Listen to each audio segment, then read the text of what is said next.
जिनके पास खुद का लक्ष्य नहीं होता है, जिनके पास खुद का लक्ष्य नहीं होता है, वो फालतू के कामों और तनाव में सिर्फ़ और सिर्फ परेशान होते हैं। इसलिए मैं कहता हूँ हमेशा कि आप एक बड़ा लक्ष्य बनाएं और उसके लिए हर रोज़ मेहनत करें।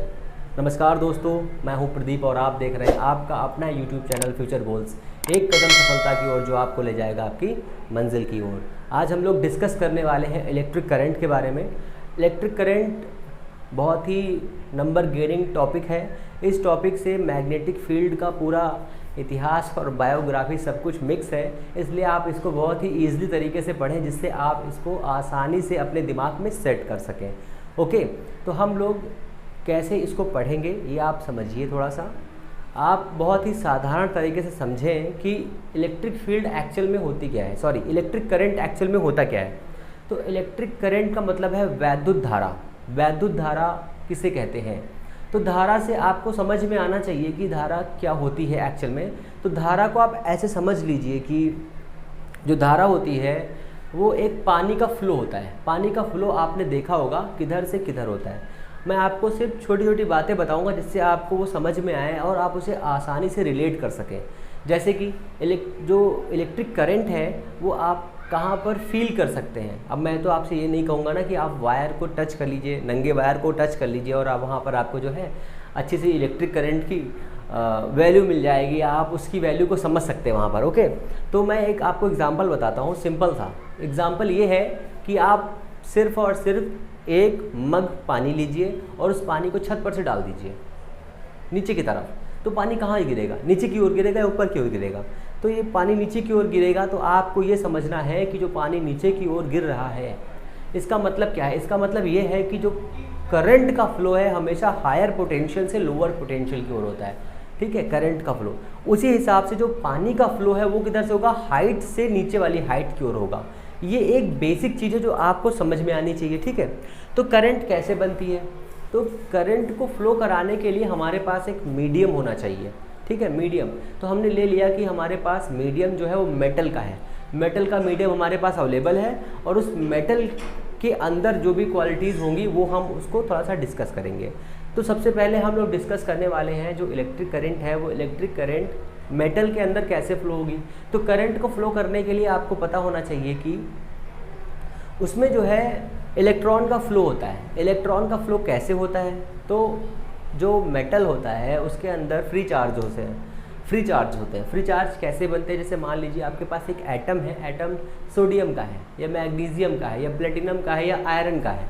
तो Fe26 होता है, उसमें हमने एक आयरन की प्लेट ली, मतलब लोहे की प्लेट ली। उस प्लेट के अंदर बहुत सारे इलेक्ट्रॉन्स हैं। वो इलेक्ट्रॉन्स क्या करेंगे? इधर उधर मूव करते रहते हैं। ठीक है, वो फ्री इलेक्ट्रॉन्स वो इलेक्ट्रॉन्स होते हैं जिसमें बॉन्ड बनाने के लिए बहुत ही आसानी से वो घूम सकते हैं, उस मेटल की सरफेस पर घूमते रहते हैं। वो होते हैं फ्री इलेक्ट्रॉन्स। ठीक है, उन फ्री इलेक्ट्रॉन्स की वजह से ही जो है करंट बनती है। मैं आपको डेफिनेशन बताता हूँ पहले करंट की, फिर हम लोग उसके आगे डिस्कस करेंगे। जो इलेक्ट्रॉन्स होते हैं वो बेसिकली चार्ज पार्टिकल्स होते हैं। चार्ज पार्टिकल दो टाइप के होते हैं, एक पॉजिटिव होता है, एक निगेटिव होता है। पॉजिटिव चार्ज न्यूक्लियस के पास होता है और निगेटिव चार्ज जो है वो एटम के बाहरी सरफेस पर है, इलेक्ट्रॉन का होता है। ओके, इतना क्लियर है ना? आप समझिए कि इलेक्ट्रिक करंट जो होती है वो क्या होती है। तो करंट जो है पर यूनिट टाइम पर जितना चार्ज फ्लो होता है किसी भी मेटल से, किसी भी रॉड से, किसी भी वायर से, उसे हम कहते हैं इलेक्ट्रिक करंट। तो करंट के लिए आपको सिर्फ और सिर्फ एक सिंपल सा फॉर्मूला याद रखना है, Q = IT। ठीक है, Q क्या है? यहाँ पर चार्ज है और I क्या है? करंट है। पर यूनिट टाइम पर जो करंट फ्लो हो रही है वो उसकी T है। ठीक है, मैं यहाँ पर आपको एक्सप्लेन कर देता हूँ। तो हमने मान लिया कि हमारे पास ये एक सर्किट है, ये एक वायर है, ये हमने मान लिया यहाँ से, ये एक छोटा सा वायर हमने ले लिया। अगर इधर से इधर की ओर इसमें Q चार्ज फ्लो हो रहे हैं, Q चार्ज। ठीक है, थोड़ा सा मैं बड़ा लिख देता हूँ जिससे आपको थोड़ा सा समझने में आसानी रहे। ये हो जाएगा Q चार्ज इसमें से अगर फ्लो हो रहे हैं T टाइम में। ठीक है, पर यूनिट टाइम, मतलब यूनिट का मतलब एक सेकंड में जितना चार्ज फ्लो होगा मेटल से। ठीक है, हम वो कैसे काउंट करेंगे? यहाँ पर कुछ लगा देंगे जो उसे काउंट करता रहे आसानी से, जिससे आपको क्या हो वो समझ में आ जाए। ठीक है, जैसे आपके घर के बाहर हमने एक CCTV कैमरा लगा दिया, उस कैमरे से जितने लोग इधर उधर जाएंगे उसे ही हम कहेंगे काउंटर।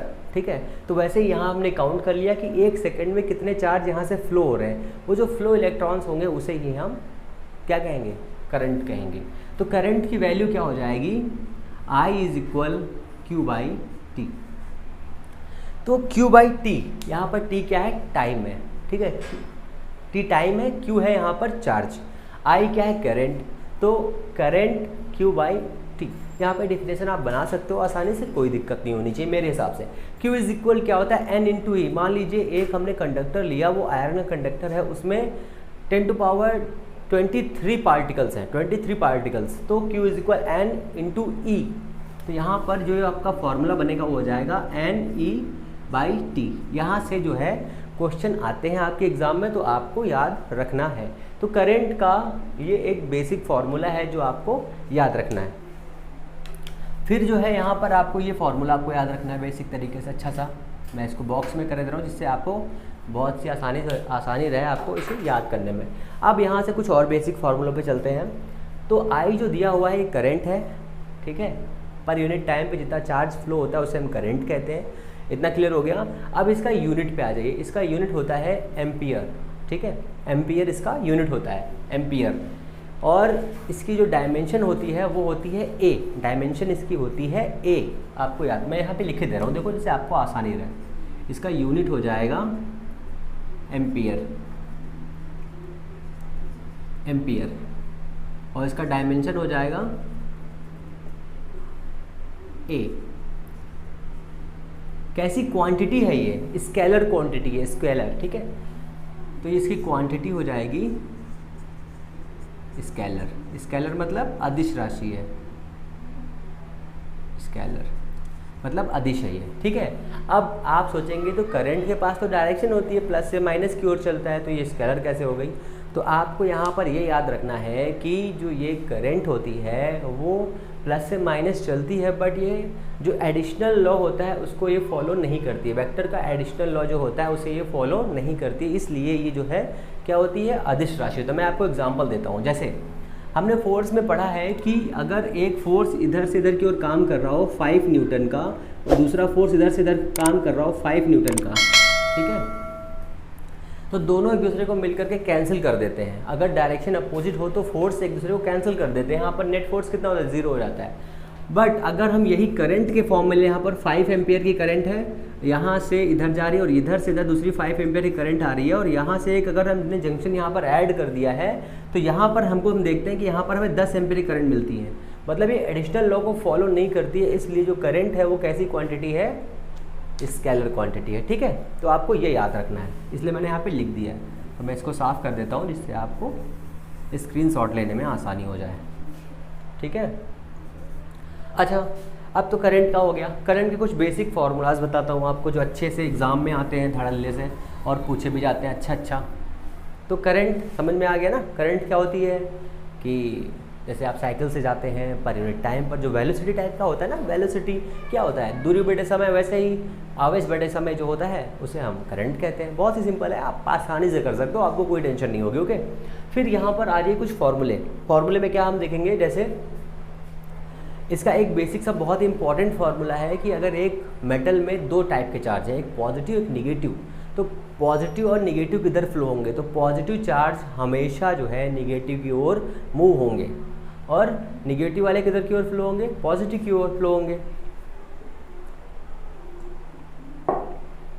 ठीक है। इतना होगा। फिर जो है एक इसका फार्मूला, बट जो इम्पॉर्टेंट है फार्मूला मैं आपको वो बताता हूँ। एक सर्किल में एक करंट फ्लो हो रही है, मैं एक सर्किल यहाँ बना देता हूँ। इस सर्किल में एक करंट फ्लो हो रही है I, और यहाँ से पूरा चक्कर लगाने में समय लग रहा है इसको टी टाइम लग रहा है। तो हमको पता है चाल बराबर दूरी बटे समय से जो हम एक फार्मूला यूज़ करते हैं वो फार्मूला दूसरा है। एक दूसरा फार्मूला है V बराबर आर ओमेगा। V बराबर, अगर मान लिया इस करंट के पास में जो इलेक्ट्रॉन है उसकी वेलोसिटी V है, तो V बराबर होता है आर ओमेगा। आर मतलब इसकी रेडियस, मान लीजिए ये है इसकी रेडियस आर, तो आर ओमेगा कितना होता है, 2 पाई बाई टी। अब आपको थोड़ा सा दिमाग लगाना है, ये वाला t यहाँ जाएगा, ये वाला I यहाँ आएगा, ठीक है। बस इसमें Q और I की वैल्यू को पुट करना है, तो ये हो जाएगा V is equal R into 2 pi by, ये हो जाएगा t यहाँ जाएगा तो Q बाई I, तो ये हो जाएगा Q बाई I।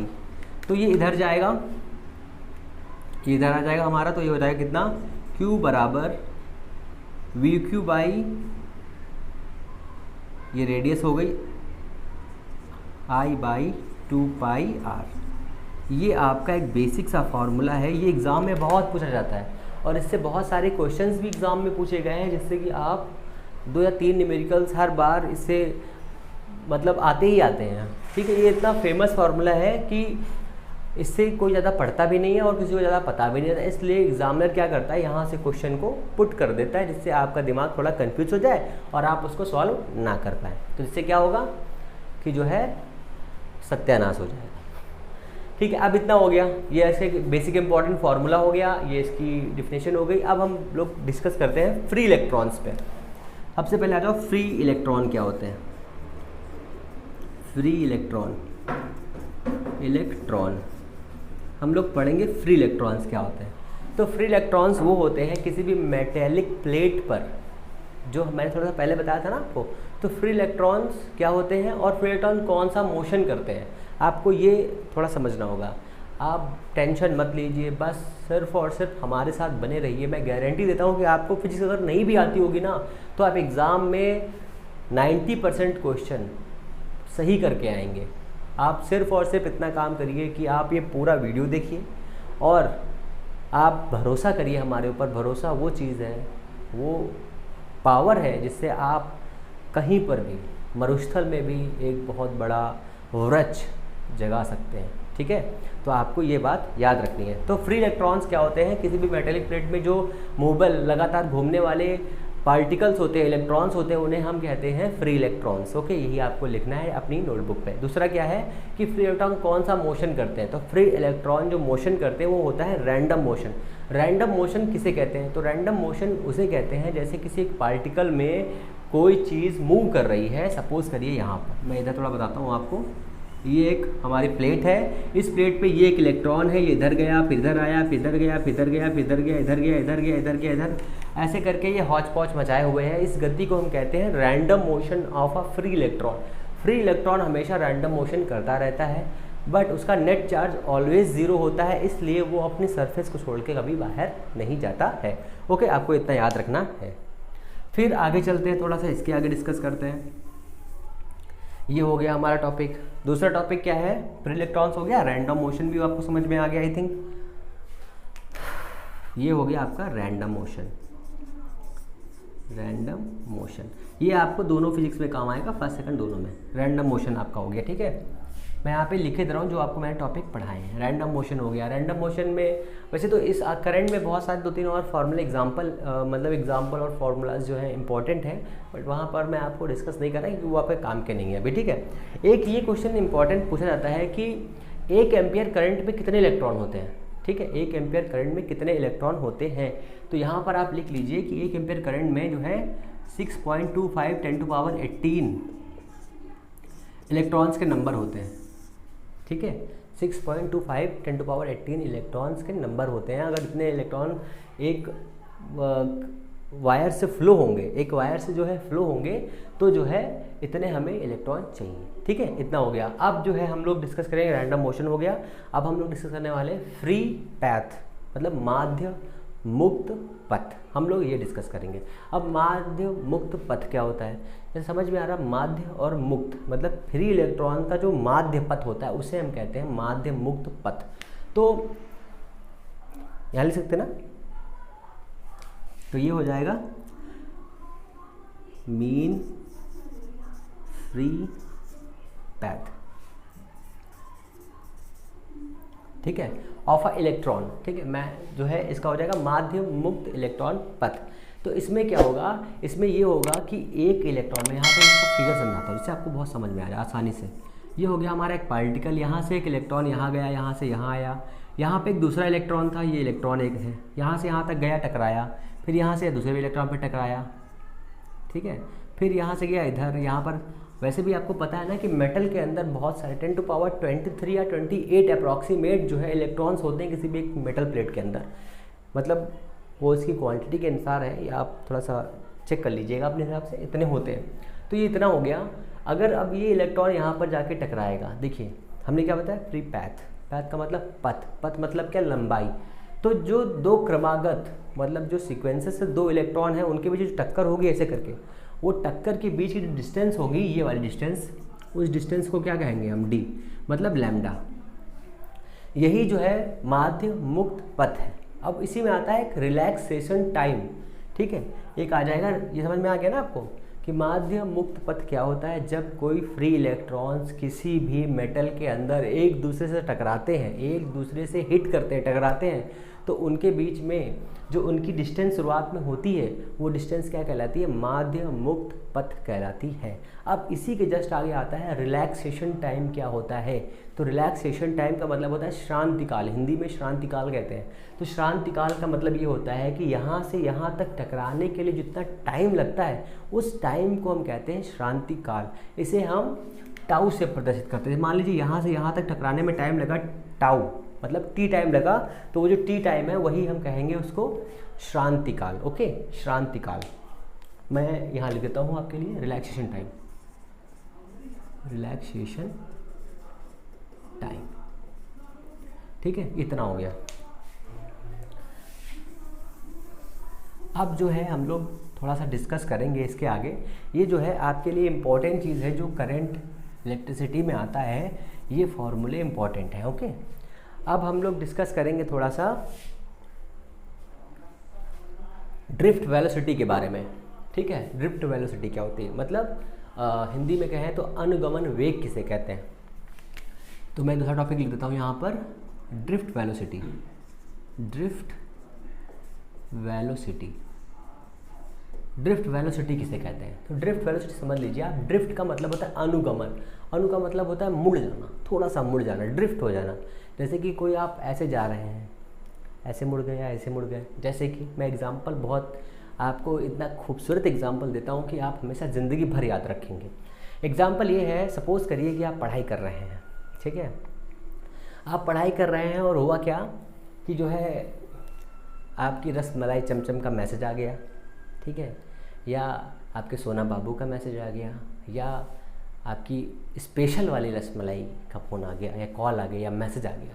तो आप क्या करते हैं, आप ऐसे पढ़ रहे होते हैं, चुप से जाते हैं, फ़ोन उठाते हैं, चेक करने लगते हैं। तो आप क्या हो गए, पढ़ाई से थोड़ा सा डिस्ट्रैक्ट हो गए, है ना। फिर आपने उसे मैसेज कर दिया कि अच्छा ठीक है मैं बाद में बात करूँगा या करूँगी, जो भी है, ठीक है। तो इसे कहते हैं थोड़ा सा ड्रिफ्ट हो जाना। ड्रिफ्ट मतलब थोड़ा सा अपने लक्ष्य से ड्रिफ्ट हो जाना, ठीक, इधर जा रहे थे उधर से हट करके किसी और जगह पे ड्रिफ्ट हो जाना, यही होता है ड्रिफ्ट वेलोसिटी। अब यहाँ पर वेलोसिटी है तो उसके लिए क्या होगा, अब देखिए आपको ये याद रखना है कि ड्रिफ्ट वेलोसिटी का मतलब है कि इलेक्ट्रॉन ड्रिफ्ट होगा, ठीक है। मैंने आपको एग्जाम्पल समझा दिया जिससे आप आसानी से समझ सके कि इसका मतलब क्या है। ओके, तो ड्रिफ्ट वेलोसिटी में आपको ऐसे समझाता हूँ कि हमने एक मेटल प्लेट ले ली, ये मेटल की प्लेट है, इस मेटल प्लेट के अंदर बहुत सारे इलेक्ट्रॉन हैं, ठीक है, इन्फिनिटी ऑफ इलेक्ट्रॉन्स हैं। वो लगातार क्या कर रहे हैं, रैंडम मोशन कर रहे हैं, और उन रैंडम मोशन की वजह से उसमें क्या जनरेट हो रहा है, मीन फ्री पाथ मतलब माध्य मुक्त पथ हो रहा है, और उनके बीच लगातार टक्कर हो रही, टक्कर में टाइम लग रहा है। वो टाइम जो है क्या कहलाता है, रिलैक्सेशन टाइम कहलाता है। आपको ये याद रखना है। ओके, तो हमने मान लिया कि ये इलेक्ट्रॉन इधर जा रहा था, ठीक है, ये एक इलेक्ट्रॉन है इधर जा रहा था, एक इलेक्ट्रॉन इधर जा रहा था, क्योंकि रैंडम मोशन कर रहा है। कुछ मैं साफ आपको बताता हूँ जिससे आपको आसानी से समझ में आ जाए, ठीक है। फिर क्या हुआ, दूसरा है इसमें, एक इलेक्ट्रॉन इधर जा रहा था, एक इधर जा रहा था, कुछ इलेक्ट्रॉन इधर जा रहे थे और कुछ इलेक्ट्रॉन इधर जा रहे थे। ये सब इलेक्ट्रॉन है, ठीक है।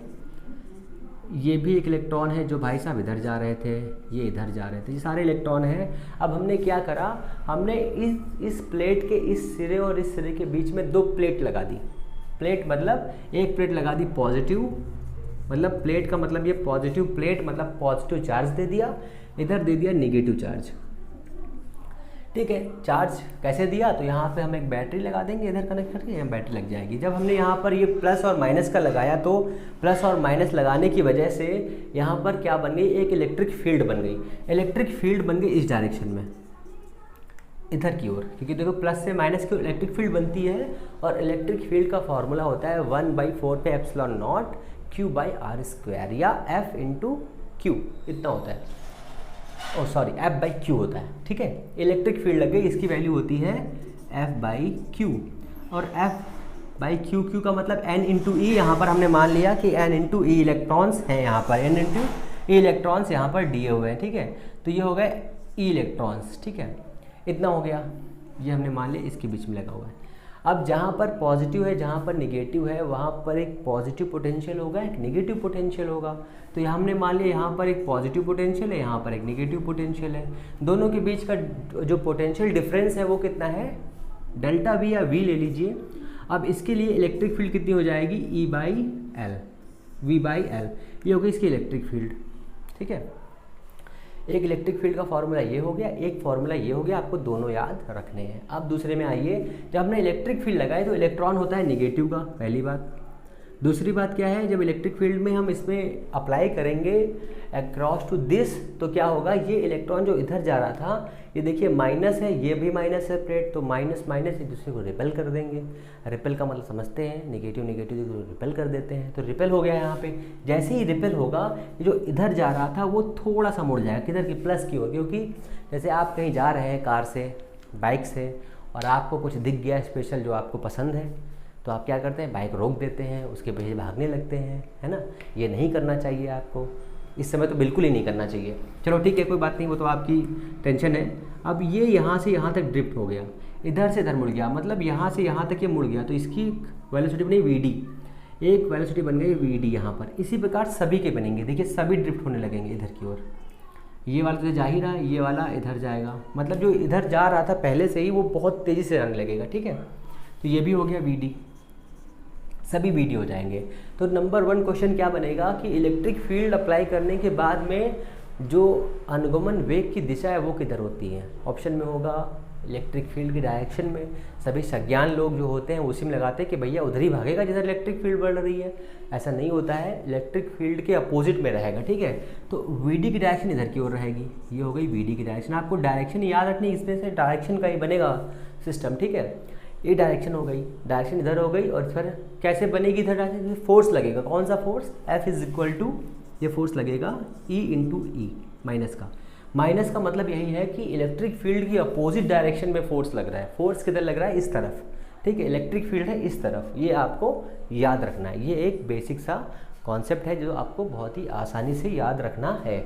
अब अच्छा, ये मान लीजिए अगर VD जा रहा है तो VD जाने के लिए इसमें एक त्वरण उत्पन्न हुआ होगा, मतलब एक्सेलरेशन उत्पन्न हुआ होगा। वो एक्सेलरेशन एक्चुअल में है क्या, तो हमने माना कि यहाँ पर जो वेलोसिटी थी वो वेलोसिटी v थी, इनिशियल वेलोसिटी u थी, फिर त्वरण था इसमें a, और रिलैक्सेशन टाइम लेना है यहाँ पर। ये आपको यहाँ पर सेट रखना है कि हम यहाँ पर रिलैक्सेशन टाइम लें, तो हमने टाइम ले लिया टाउ, ठीक है, ये टाउ हो गया। अब इनिशियल वेलोसिटी 0 होती है या है इसमें, तो हमने इसको 0 कर दिया, तो इसकी वजह से ये फॉर्मूला बन गया VD is equal to A into tau. ये हो गया आपका एक फॉर्मूला, ये फॉर्मूला हो गया आपका एक इम्पॉर्टेंट वाला। आपको ये याद रखना है, आपको टाउ याद रखना है। टाउ जो होता है वो टाइम होता है, ठीक है। ये हो गया टाउ आपका। फिर दोबारा आ जाइए, इसमें टाउ हो गया यहाँ पर।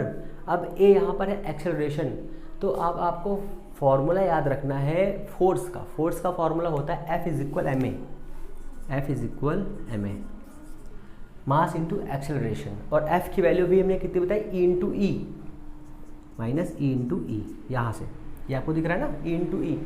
अब यहाँ से एक्सेलरेशन कितना हो जाएगा, आपको सारे के सारे फॉर्मूले अपने में याद रखने हैं। तो A इज इक्वल टू हो जाएगा यहाँ पर minus E by M.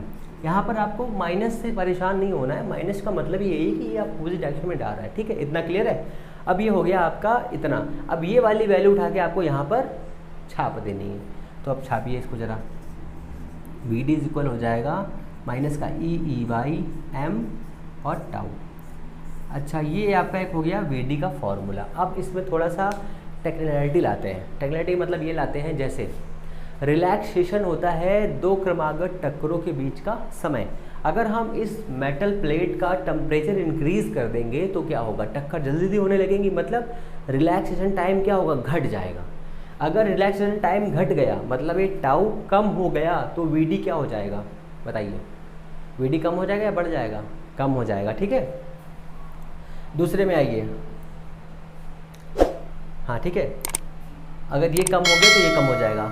Electric field electric field को आप बढ़ा देंगे तो क्या होगा, इलेक्ट्रिक फील्ड को इंक्रीज़ करने पर जो है Vd की वैल्यू भी इंक्रीज़ हो जाएगी। आपको ये भी याद रखना है, ये एक बेसिक सा कॉन्सेप्ट, आपको ये फॉर्मूला याद हो गया। अच्छा, अब इसमें आइए, जो यहाँ पर हमने लिखा है E = V/L, मतलब इस गुटके के जो A और B पॉइंट है, इसके दोनों तरफ जो पोटेंशियल है वो कितना है, तो पोटेंशियल है V। तो यहाँ पर ये V की वैल्यू हम यहाँ पर पुट कर दे रहे हैं, तो फॉर्मूला क्या बन जाएगा हमारा, बन जाएगा Vd = माइनस का E, ये वाला E/m, m और ये वाला L, ये हो गया L, ये हो गया V और ये हो गया हमारा टाउ। ये एक फार्मूला हो गया Vd का। अब ये आपको फार्मूला याद रखना है। दूसरे में आइए, अब आपको याद रखना है कि धारा जो करंट है यहाँ पर, ये I और इस Vd के बीच में क्या रिलेशन है, करंट और Vd के बीच में क्या रिलेशन है। अब मैं आपको बहुत ही सिंपल लफ्ज़ों में बताता हूँ, जिससे आपको समझ में आ जाएगा। यहाँ पर हमने माना ये प्लस लगा हुआ है, ये माइनस लगा हुआ है, प्लस या माइनस और करंट फ्लो होती है, ठीक है। करंट अगर फ्लो होगी तो ये गुटका दिया हुआ है, मतलब हाँ एरियल टाइप का, मतलब एरिया है इसका एरिया हमने मान लिया A है, ठीक है। और इसकी वेलोसिटी कितनी है, जो इलेक्ट्रॉन घूम रहे हैं इसकी वेलोसिटी है Vd। तो Vd की वजह से जो इसमें ड्रिफ्ट वेलोसिटी और करंट के बीच में रिलेशन होगा, वो रिलेशन हो जाएगा हमारा, मैं यहाँ पे लिख दे रहा हूँ रिलेशन, ठीक है, जिससे आपको समझने में आसानी हो जाए। I = n number of electron, Ne ये हो गया ना चार्ज, जो इसमें चार्ज फ्लो हो रहा है, कितने चार्ज से फ्लो हो रहा है, A से फ्लो हो रहा है, कितनी वेलोसिटी से फ्लो हो रहा है, Vd से फ्लो हो रहा है, यही फार्मूला हो गया इसका, ठीक है। ये इन दोनों में रिलेशन हो गया, सिंपल सा। अब आपको क्या करना है, इन दो फार्मूलों को नॉर्मल तरीके से सॉल्व करना है। कैसे, अब जो ये फार्मूला है, इस वाले फार्मूले में जो Vd की वैल्यू है, इस Vd की वैल्यू को उठा के यहाँ पर रख देना है। तो Vd की वैल्यू यहाँ पे रखते चलिए। तो ये हमारे पास फार्मूला है Vd = माइनस का E V τ/m L। ये हमने Vd की वैल्यू यहाँ रखी, तो ये क्या हो जाएगा, I/NE A बराबर माइनस का E V τ/m L। अब देखिए, आपको जो है ड्रिफ्ट वेलोसिटी का फॉर्मूला मिल चुका है। अब हम लोग आगे बढ़ रहे हैं ऐसे फार्मूले की तरफ, जो एक नया फार्मूला है, जो आपको पता नहीं है, बट मैं आपको बताने वाला हूँ। ओम्स लॉ आपको पता है, बट उस ओम्स लॉ में जो है एक डिफरेंट वे से मैं आपको समझा रहा हूँ, कि जिससे आपको चीज़ें कनेक्ट होती चली जाएँ, 1 बाय 1 आपके दिमाग में पूरा का पूरा घुस जाए, सेट हो जाए, ठीक है। तो ये हमारा पोटेंशियल हो गया, ये हमारा I हो गया। आपको ये समझ में आ रहा है कि पोटेंशियल है और ये I है, V = IR हो गया। तो यहाँ से हम फॉर्मूला बनाएंगे V, ये वाला V, ये I इधर जाएगा, बाई I = V/I बराबर mL, ये mL इधर गया, अपॉन NE स्क्वायर हो गया A और ये टाउ। अब आपको याद रखना है कि जो ये वैल्यू आई है, ये किसकी वैल्यू है, ये है R की वैल्यू, मैं इधर लिख रहा हूँ इसकी, ये है R की वैल्यू। और V/I जो होता है R, ठीक है, R रेजिस्टेंस, यही ओम्स लॉ है। V/I की जो वैल्यू है, ये क्या है, हमारे रेजिस्टेंस ओम्स लॉ है, ये कांस्टेंट है। अच्छा, दूसरा एक आपको थोड़ा सा अच्छी चीज़ बताता हूँ मैं, जिससे आपको थोड़ा सा मज़ा आएगा। ये हो गया m/NE स्क्वायर टाउ L/A, ठीक है। ये एक फार्मूला आपने पढ़ा होगा, शायद आपने नहीं पढ़ा हो, बट फिर भी मैं पढ़ा रहा हूँ आपको। बहुत ही सिंपल सा है ये, इसमें कुछ नहीं है, आपको बस और सिर्फ इतना सोचना है कि इस फॉर्मूले का जो सीक्वेंस है वो क्या बना है। आपको कुछ नहीं करना है, आपको सिर्फ और सिर्फ मेरे साथ मेहनत करनी है, सिर्फ बने रहना है, और सबसे इम्पॉर्टेंट चीज़ ये है, बोर नहीं होना है, ठीक है। जो लोग मेहनत करते हैं ना, उनके लिए हमेशा हर चीज़ अवेलेबल रहती है, ये आप हमेशा याद रखिए, ठीक है। ये इतना हो गया। अब मैं आपको एक और फार्मूला बताता हूँ। ये m/NE स्क्वायर टाउ क्या होता है, m/NE स्क्वायर टाउ होता है रो मतलब स्पेसिफिक रेजिस्टेंस। ये हमारा निकला रेजिस्टेंस R, ये हो जाएगा स्पेसिफिक रेजिस्टेंस। मैं यहाँ पे लिख देता हूँ आपके लिए, ये हो गया हमारा रेजिस्टेंस हो गया। अब ये वाला हो जाएगी हमारी वैल्यू, जो ये वाली वैल्यू है, ये हो जाएगी स्पेसिफिक रेजिस्टेंस। जो ये वाली वैल्यू है, ये वाली वैल्यू हो जाएगी स्पेसिफिक रेजिस्टेंस मीन्स टाउ। इसको कहते हैं स्पेसिफिक रेजिस्टेंस। ठीक है, ये हमारा हो जाएगा स्पेसिफिक रेजिस्टेंस टाउ। ये देखिए मैं आपको एक नए अंदाज से पढ़ाऊँ जिससे आपको हर चीज़ कनेक्ट हो जाए। मैंने करंट से स्टार्ट किया था और ये वेलोसिटी आ गई, फिर उसके बाद में फार्मूला आ गया, फिर करंट का फार्मूला वेलोसिटी के फॉर्म में आ गया, फिर हमने ओम्स लॉ प्रूफ कर दिया। ठीक है, ओम्स लॉ के बाद में रेजिस्टेंस हो गया। रेजिस्टेंस का फॉर्म जो है ये ml/ne² a टाउ है। यहाँ पर आपको छोटी छोटी चीज़ें याद रखनी है, उससे आपको कुछ क्वेश्चंस बन सकते हैं। हालांकि इतना डीपली आपसे पूछने वाला है नहीं, फिर भी आप थोड़ा सा समझ लीजिए। ये रेजिस्टेंस हो गया हमारा R, ये स्पेसिफिक रेजिस्टेंस हो गया। रेजिस्टेंस क्या होता है, मतलब प्रतिरोध क्या होता है, एक बहुत ही इम्पॉर्टेंट क्वेश्चन है एग्ज़ाम में। जब मैं अक्सर बच्चों से पूछता हूँ कि बताइए रेजिस्टेंस क्या होता है, तो वो कहते हैं V/I। तो मुझे बहुत हंसी आती है कि V/I क्या होता है। हालांकि ऐसा नहीं होता। तो प्रतिरोध क्या होता है, किसी भी मेटल प्लेट में या किसी भी कंडक्टर में जो करंट का फ्लो करता है या इलेक्ट्रिक फ्लो जो होता है उसका जो अपोजिशन करता है उसे हम कहते हैं रेजिस्टेंस। जैसे कि आप किसी सड़क पर जा रहे हैं, वहाँ पर भीड़ कम होगी तो आप आसानी से तेज़ जा सकते हैं। अगर भीड़ ज़्यादा होगी तो क्या होगा, अगर भीड़ ज़्यादा होगी तो आप आगे नहीं बढ़ पाएंगे। अगर आगे नहीं बढ़ पाएंगे तो उसका आप कहेंगे ना रेजिस्टेंस बहुत ज़्यादा है, ट्रैफिक बहुत ज़्यादा है। तो क्या कहेंगे, आज बहुत ट्रैफिक है, खून काला हो गया आपका। तो आपको खून काला नहीं करवाना है, आपको दिमाग लगाना है और रेजिस्टेंस को समझ लेना है। रेजिस्टेंस क्या होता है, इलेक्ट्रॉन या करंट के रास्ते में आने वाली रुकावट को हम कहते हैं रेजिस्टेंस। आपको ये याद रखना है।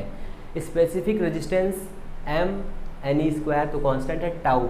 तो दो क्वेश्चन और बन सकते हैं कि रेजिस्टेंस किस पर बेस होता है, मतलब किस पर निर्भर करता है। तो रेजिस्टेंस के लिए आ जाइए, रेजिस्टेंस का फॉर्मूला है ये, मैं यहाँ पे लिख देता हूँ आपके लिए, ml/ne² a टाउ।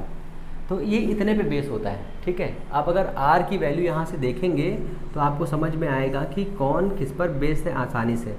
तो R अगर आप एरिया को बड़ा कर देंगे तो रेजिस्टेंस, वैसे सिंपल बात, अगर एक छोटी सी पतली सी रोड है उस पर 3 कार जा रही हैं तो कैसे जाएंगी, और इतनी बड़ी सी रोड है उस पर 5 कार निकाल दो, कोई दिक्कत नहीं है। तो वही चीज़ है कि जो रेजिस्टेंस का मतलब है एरिया बड़ा करने पर रेजिस्टेंस, एरिया हमने बड़ा किया रेजिस्टेंस कम हो गया, लंबाई हमने बड़ी करी रेजिस्टेंस बढ़ जाएगा। जैसे कि ज़्यादा दूर जाते हैं आप, कार से जा रहे हैं तो कार से थक जाते हैं, या बहुत दूर जाना है तो थकावट आ जाती है। इस तरह से याद रखिए कि लेंथ को बढ़ाने पर रेजिस्टेंस बढ़ जाता है, एरिया को बढ़ाने पर रेजिस्टेंस कम हो जाता है। ये आपसे बेसिक से क्वेश्चन पूछेगा एग्जाम में और आपको उसके बहुत ही आसान और अच्छे से जवाब देना है। मैं स्पेसिफिक रेजिस्टेंस और रेजिस्टेंस का एक रिलेशन बता देता हूँ आपको, जो आपके दिमाग में आप बिल्कुल घर कर जाए जिससे। तो ये हो जाता है रिलेशन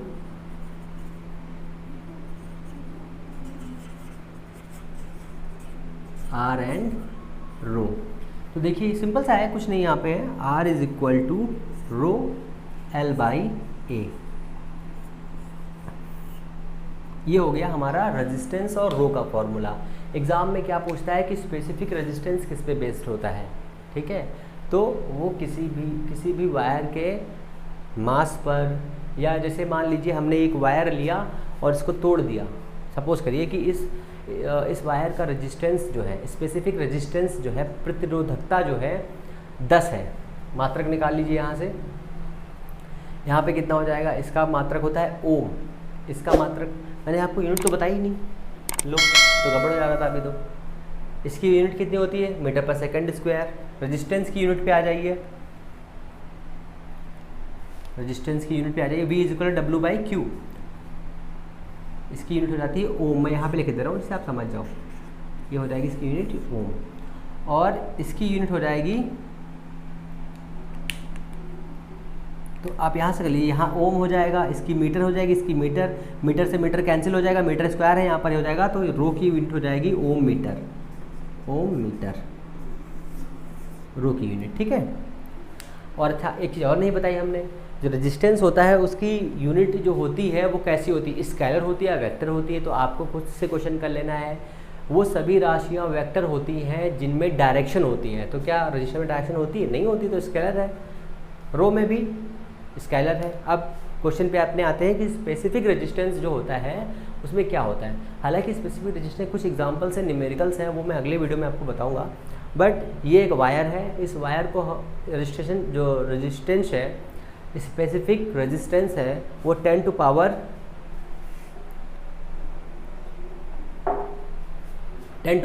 4 है, ओम मीटर। अगर हम इसको बीच से तोड़ देंगे तो कितना हो जाएगा, सेम रहेगा। आपको ये बात याद रखनी है, कभी भी किसी भी मेटल का स्पेसिफिक रेजिस्टेंस चेंज नहीं होता है, ठीक है। तो फिर आई थिंक आज बहुत हो गया है, आप लोग बहुत परेशान हो गए हैं। अगर आपको ये वीडियो पसंद आया है तो प्लीज़ शेयर, लाइक, सब्सक्राइब करिए, अपने दोस्तों के साथ ज़रूर शेयर करिए, अपना प्यार ज़रूर दीजिए। नमस्कार, जय हिंद।